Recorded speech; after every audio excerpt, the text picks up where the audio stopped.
কেউ কোনো অন্যায় করলে তাকে যে কেউ শাস্তি দিতে পারবে কিনা? ভাইরা আমার, কোথাও কোনো অপরাধ হচ্ছে, কেউ কোনো অন্যায় কাজে লিপ্ত, তার সে অন্যায়ের শাস্তি আপনি নিজে হাতে দিবেন কিনা, অর্থাৎ আইন হাতে তুলে নেবেন কিনা? এই প্রশ্ন উত্তরে বলতে চাই, এখানে দুইটা জিনিস আছে। একটা হলো অন্যায় দেখলে বাধা দেওয়া, যেটাকে নাহি আনিল মুনকার বলেছে কোরআন। এই নাহি আনিল মুনকারটা আমাদের উপরে কর্তব্য। নবী সাল্লাল্লাহু আলাইহি ওয়াসাল্লাম বলেছেন, মান রাআ মিনকুম মুনকারান ফালইয়ুগাইয়িরহু বিয়াদি ফাইল্লাম ইয়াস্তাতি' ফাবিলিসানি ফাইল্লাম ইয়াস্তাতি' ফাবিকলবি ওয়া যালিকা আদআফুল ঈমান। কোথাও কোথাও কোনো অনাচার দেখেছেন, কোনো অন্যায় দেখেছেন, আপনার দায়িত্ব হলো হাত দিয়ে সেটাকে থামিয়ে দেওয়া। এর মানে কিন্তু আইন হাতে তুলে নেওয়া না। এর মানে অন্যায়কারীকে শাস্তি দিয়ে শাস্তি কার্যকর করা নয়, তার বিচার করা নয়। এর মানে হলো আপনি আপনার শ্রম, মেধা, কায়িক পরিশ্রম দিয়ে সে অন্যায়টা যেন না হয় তার জন্য আপনি উদ্যোগ গ্রহণ করলেন। সে উদ্যোগটা আপনাকে আইন হাতে তুলে নিতে বলে না, কিন্তু উদ্যোগ নিতে হবে। আর যদি সেটা না পারেন, অন্তত মুখ দিয়া বলবেন, ভাই অন্যায়টা করবেন না। আপনি যদি কোথাও অন্যায় হচ্ছে দেখেন, আপনি সেখানে প্রতিবাদ করবেন। তবে সেক্ষেত্রে নাহি আনিল মুনকার করার ক্ষেত্রেও, অসৎ কাজ, অন্যায় কাজে বাধা দান করার ক্ষেত্রেও আপনাকে হিকমা অবলম্বন করতে হবে। আপনাকে সর্বোচ্চ উপায় অবলম্বন করতে হবে, যথাযথ উপায়। যদি সেক্ষেত্রে আপনি ত্রুটি করেন, তাহলে দ্বীনের খেদমত করতে গিয়ে দ্বীনের আরো ক্ষতি হতে পারে কি পারে না? এই জন্য ভাইরা, বিদগ্ধ আল্লাহ ভীরু আলেমদের সংস্রব, সোহবত, তত্ত্বাবধান নিয়ে এই সমস্ত কাজ করবেন, তাহলে এই সব কাজ সুফল বয়ে আনবে। আর না হলে এগুলো ক্ষতি আমাদের করবে। চেষ্টা করবো তো সবাই ইনশাআল্লাহ। ভাইরা আমার, আমাদের অনেক ভাইরা আছেন এই জাতীয় কাজ করতে গিয়ে তারা লেজে গোবর করে ফেলেন। এই জন্য ওলামাদের তত্ত্বাবধান এবং পরামর্শ গ্রহণ করবো ইনশাআল্লাহ। দ্বিতীয় আরেকটা জিনিস আছে এখানে, সেটা হলো আমরা এই জাতীয় নাহি আনিল মুনকার করার বিষয়টি যেমন আমাদেরকে করতে হবে, পাশাপাশি কোনো লোক অপরাধ করলে তাকে আপনি মারধর করে, তাকে আপনি আঘাত করে শাস্তি কার্যকর করবেন, এই অধিকার ইসলাম আপনাকে, আমাকে, কাউকে দেয় নাই। এটা করবে বিচার ব্যবস্থা, ইসলামিক বিচার ব্যবস্থা যেন আসে, আল্লাহর বিধানের যেন বিচার হয়, তার জন্য চেষ্টা করবেন। তাই বলে আপনি নিজে বিচার শুরু করবেন না। যদি করেন তাহলে কি হবে? সমাজ সুশৃঙ্খল হবে না বিশৃঙ্খল হবে? আমার মতে আপনি অপরাধী, আপনাকে শাস্তি দেওয়া দরকার, আমি আপনাকে মারা শুরু করব। আপনার মতে আমি অপরাধী, আপনি আমাকে মারা শুরু করবেন, সমাজে কি শান্তি হবে না অশান্তি হবে? ইসলাম আমাদেরকে শৃঙ্খলা শিখায় না বিশৃঙ্খলা শিখায়? অতএব আমরা আইন কখনো হাতে তুলে নিব না। কারোর বিচার করার দায়িত্ব আমার আপনার না, তবে আমাদের দায়িত্ব নাহি আনিল মুনকার করা। আমরা একদিকে দেখা যায় অনেকে বিচারের কাজ নিজের হাতে তুলে নেন, আবার অনেককে দেখা যায় তারা নাহি আনিল মুনকারটা পর্যন্ত করেন না। আল্লাহ আমাদেরকে ব্যালেন্স করার তৌফিক দান করুন। চেষ্টা করবো তো ইনশাআল্লাহ। ভাইরা আমার, আমরা অনেকে মনে করি না আমরা বিচার করে ফেলবো। দেখুন, সাহাবা ইকরাম যখন দেখতেন কেউ কোনো অন্যায় করেছে, এমন অন্যায় করেছে যে তার মৃত্যুদণ্ড হওয়া উচিত, এমন একটা জঘন্য কাজ করেছে, তখন সাহাবীরা কি করতেন? ডাইরেক্ট ওই লোকটাকে মেরে ফেলতেন যায়?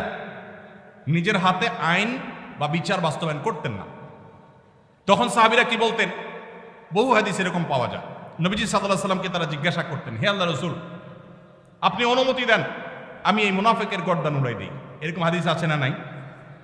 এই হাদিসটার মর্ম হলো, এই হাদিসটার ব্যাখ্যা হলো, নবীজি সাল্লাল্লাহু আলাইহি সাল্লাম মদিনা রাষ্ট্রের প্রধান বিচারক, শাসক, তার কাছ থেকে সাহাবী অনুমতি নিচ্ছেন, হে আল্লাহর রাসূল, আপনি বিচারক হিসাবে আপনি আমাকে অনুমতি দিলে আমি শাস্তি কার্যকর করব। তার মানে নিজের হাতে তিনি সেটা করতেন না, নবীজির নির্দেশের অপেক্ষা করতেন। তাহলে বোঝা গেছে বিচার আমরা যে কেউ নিজের হাতে তুলে নিতে পারি না। কোনো ব্যক্তি যদি তার সম্পত্তি 5 জন সন্তানদের মধ্য থেকে একজনকে বাদ দিয়ে 4 জনকে লিখে দিয়ে দেয়, সে ব্যক্তি মারা গেলে তার জানাজা নামাজ পড়া যাবে কিনা? ভাইরা আমার, আমাদের দেশে অনেকে এই কাজটা করেন, তেজ্যপুত্র করেন। প্রচলিত আইনে তেজ্যপুত্র কোথাও থাকতে পারে, কিন্তু ইসলামে তেজ্যপুত্র বলতে কোনো কিছু নবী করিম সাল্লাল্লাহু আলাইহি সাল্লাম পরিষ্কারভাবে নিষেধ করেছেন। কোন মুসলমান অন্য মুসলমানকে ত্যাগ করে চিরকালের জন্য তার সাথে সম্পর্ক ছিন্ন করে ফেলবে, এটা জায়েজ। লা ইয়াহিল্লু লিমুসলিমিন আন ইয়াহজুরা আখাহু ফাওকা 3 লায়াল। 3 দিনের বেশি কোনো মুসলমানের সাথে অভিমান করে সম্পর্ক ছিন্ন করা জায়েজ আছে? নাই।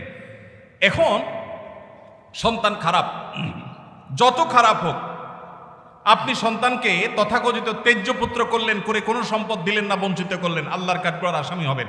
আপনার ঘরে জন্মগ্রহণ করেছে, অতএব আল্লাহর কোরআনের মিরাসের আয়াতের নির্দেশের আলোকে এটা তার প্রাপ্য হক হয়ে গেছে। হ্যাঁ, সে যদি মোরতাদ হয়ে যায়, ইসলাম থেকে খারিজ হয়ে যায়, তাহলে সেটা মানে আমিনাল ইরফ, বা সে পরিত্যক্ত সম্পদ থেকে বঞ্চিত হবে। কিন্তু মুসলমান আছে, আপনার কথা শুনে না, আপনার খায় খেদমত করে নাই, আপনি সে অজুহাতে তাকে কিচ্ছু দিলেন না, বাকি সন্তানদেরকে দিয়ে দিলেন, আল্লাহর কাঠগড়ায় আসামি হতে হবে, জায়েজ হবে না।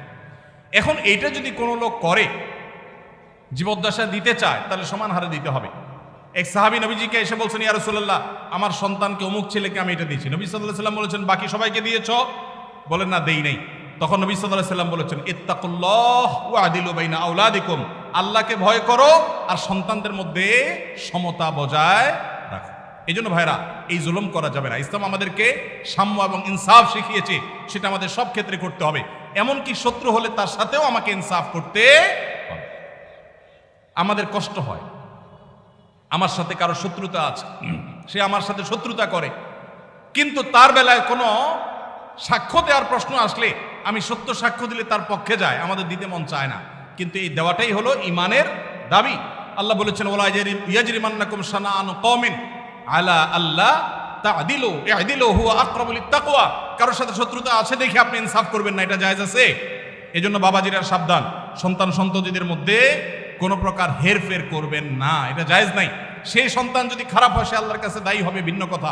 তো আপনি তাকে সম্পদ থেকে বঞ্চিত করতে, হ্যাঁ, যেটা আপনি করতে পারেন, একটা সন্তান নেককার, মাদ্রাসায় পড়ে, দিনদার, ওকে একটু সম্পদ বাড়াই দিলেন তার দিনদারিতার কারণে, সেটা জায়েজ আছে।